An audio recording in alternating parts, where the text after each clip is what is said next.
What's going on, guys? I'm Wyatt, and this is Fight Society. Today, we are going to be ranking the UFC referees that we see most commonly, and we're going to figure out who's the best and who's the worst. We're going to start things off with Jason Herzog. Jason Herzog has been one of my favorite referees since I've become an MMA fan.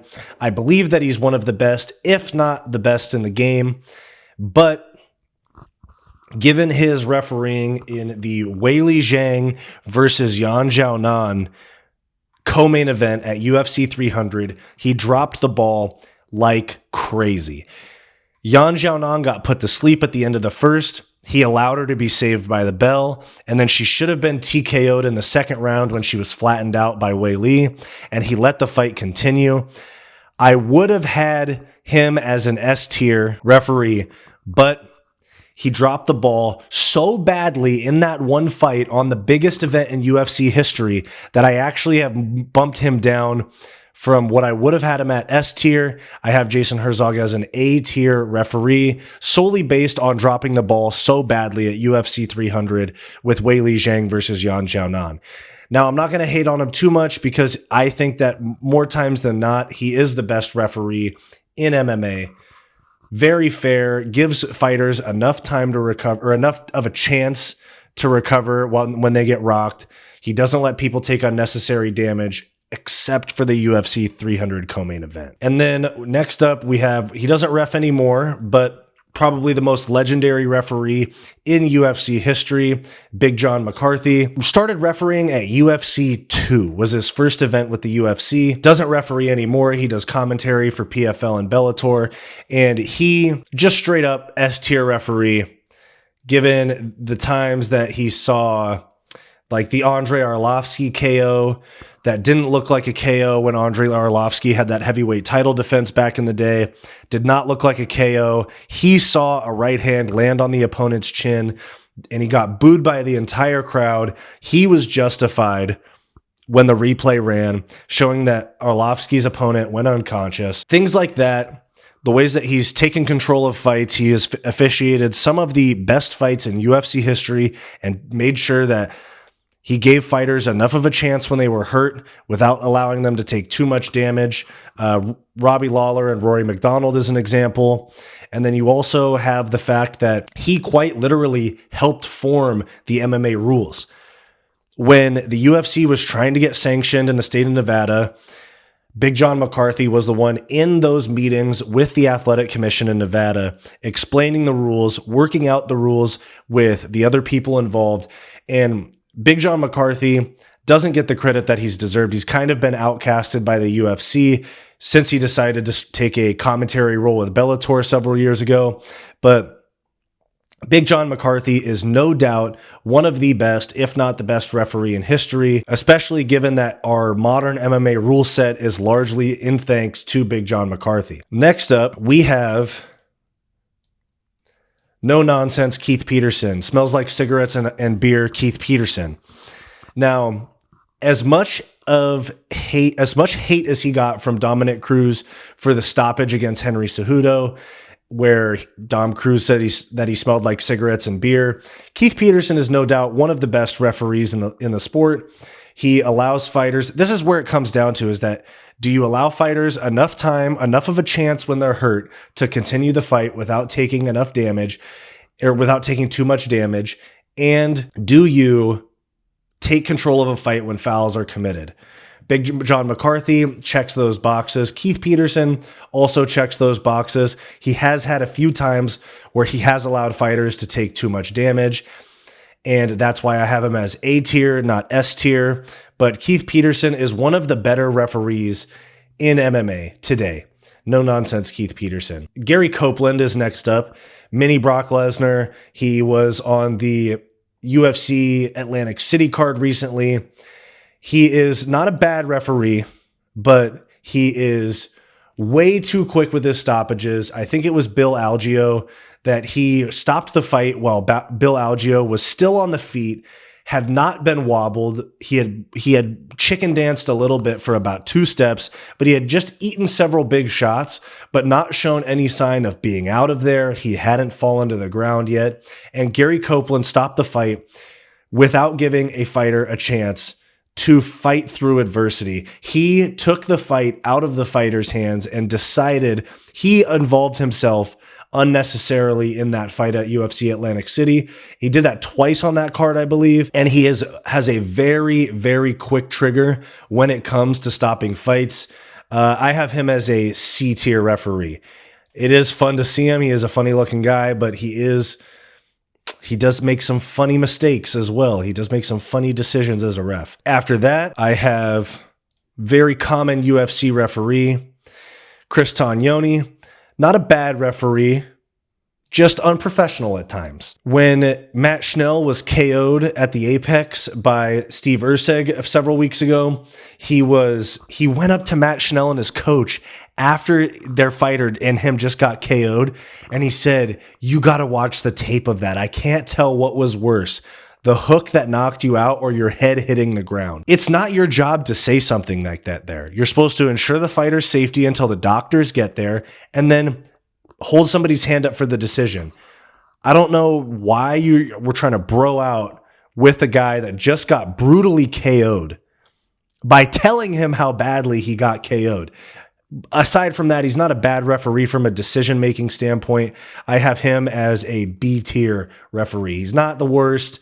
He's not the best, just painfully average. He's better than a lot of guys, but very unprofessional in some ways, like with the Matt Schnell thing that I just mentioned. After that, I have Kerry Hatley, who is not a bad referee, very, very, very experienced, but I have to put him in the C tier. He's not the worst, but given just single-handedly the unnecessary brain damage and years that he allowed Jalen Turner to take off of Bobby Green's life, C tier. He's not the absolute worst because he's not consistently bad, but some mistakes you just can never live down. And he let Bobby Green take 15 unanswered punches to the back of his head while he was flattened out, twitching unconscious at that fight, in that fight with Jalen Turner at UFC Austin. And typically he's not terrible, but that was, the stoppages are what will stick with you. In Gary Copeland's case, it was far too early stoppages on the same card recently.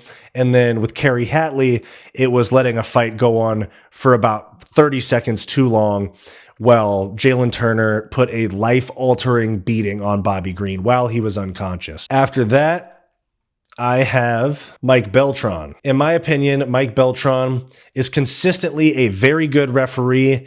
He allows fighters to take the whole 5 minutes when they're kicked in the groin or poked in the eye. Many referees forget that this is a rule, that you are supposed to encourage them to take the 5 minutes and give them a towel. A lot of refs still within a minute call the doctor in, start asking if they're okay.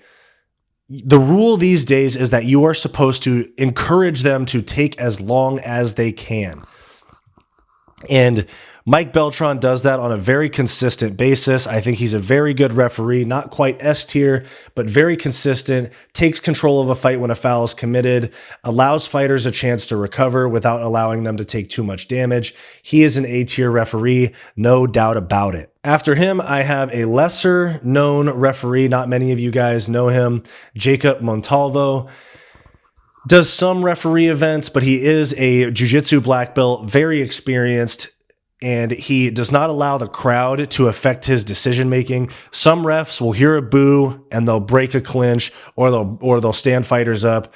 I was watching a Fury FC event, regional event recently, where Jacob Montalvo was reffing in San Antonio. The fighter that was winning the fight very clearly was having control time on top, while still being active, but holding position. He was holding half guard for a long period of the rounds, but still being active with ground and pound, and he was attempting to chase an arm triangle. The hometown crowd for the main event fighter that lost, Zach Borrego, was booing, calling for stand-ups over and over again, and Jacob Montalvo did a very good job of not bailing out an incompetent grappler by standing him up for stalling. Zach Borrego was fighting Jordan Wright, and he did an ankle lockdown and half guard, completely stalled, and was throwing his hands up, asking for a stand up while the fans booed. And Jacob Montalvo forced Zach Borrego to continue on the ground and not bailing him out for being an incompetent grappler, and frankly just complaining about it while the hometown crowd booed. So that in itself was very impressive to me, because a lot, especially in regional promotions, refs will fold to the boos or cheers of a crowd and complaining or pressure from the fighters. So Jacob Montalvo, A-tier referee for me, very good referee. Watched many of his fights in the UFC and out of it.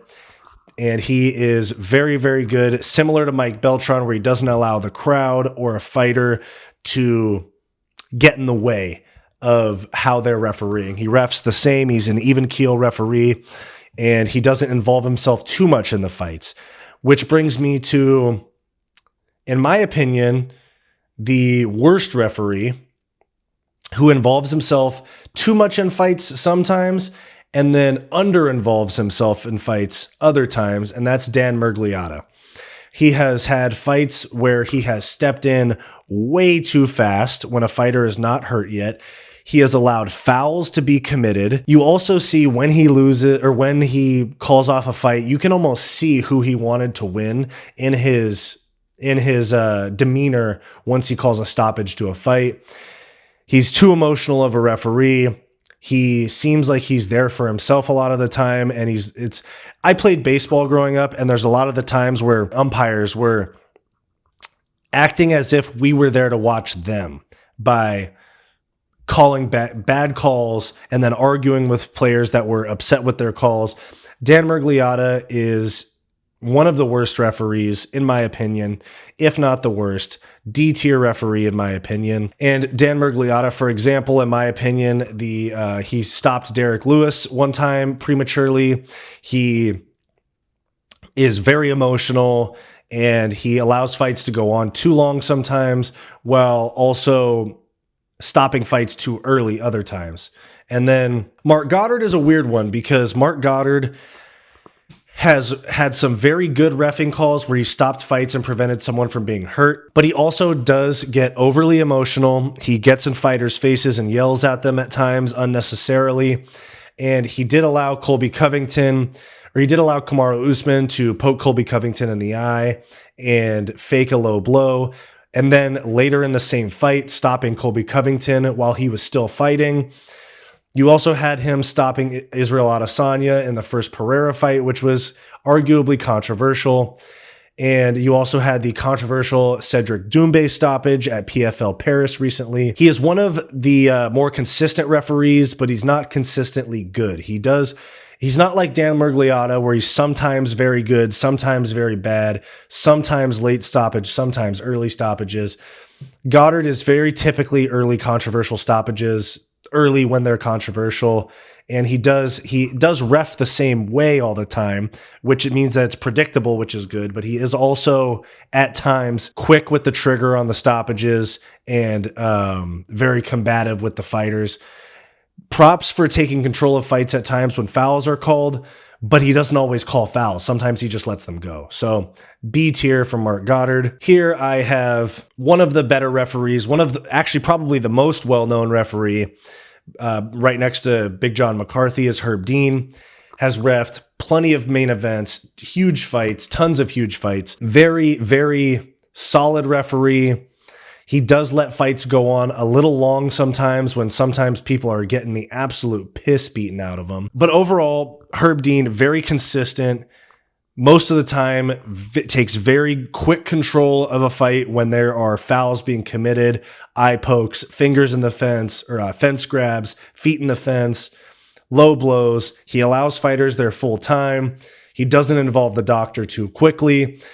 I would have him as an S tier, but he has allowed some fighters to take too much damage For example, when him and Dan Hardy had that problem where Dan Hardy yelled at him.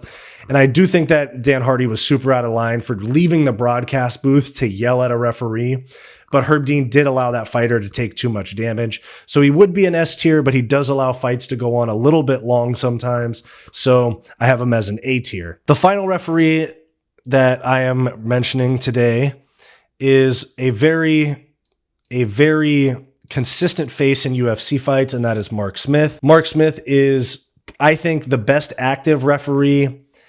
I have him very close to Jason Herzog, but he does, in my opinion, have a little bit more control over fouls being committed. Jason Herzog is a little bit timid with warning people of fouls at times. And like I said, the Weili Zhang, Yan Xiaonan fight, he fumbled that terribly, forcing Weili to win 3 times by sub, by TKO, and decision. Mark Smith is very strong-handed with warnings, and he is very, such as clash of heads, fingers extended, fingers in the gloves, fingers on the fence, back of the head shots. He's very good at that. And so I have Mark Smith as an S tier referee. I would have had Jason Herzog up there as well, but the Weili fight from UFC 300 knocked him down to A tier. So here is my tier list, guys. I have Mark Smith and Big John McCarthy as S tier. And then for A tier, I have Jason Herzog, Keith Peterson, Herb Dean, Jacob Montalvo, and Mike Beltran. B tier, I have Marc Goddard and Chris Tognoni. C tier, I have Kerry Hatley and Gary Copeland. And D tier, I have Dan Miragliotta. So there's my UFC referee tier list. Let me know what you guys think. Let me know who your favorite referee is, who's the best, who's the worst. Let me know down below. See you guys next time. If you like this video and you want more content just like this, click that subscribe button down below. If you want more content from me, go check out my weekly comedy podcast, the Hissyfit podcast, and go check out my personal channel, Wyatt's World. Go watch this suggested video, and I'll see you next time.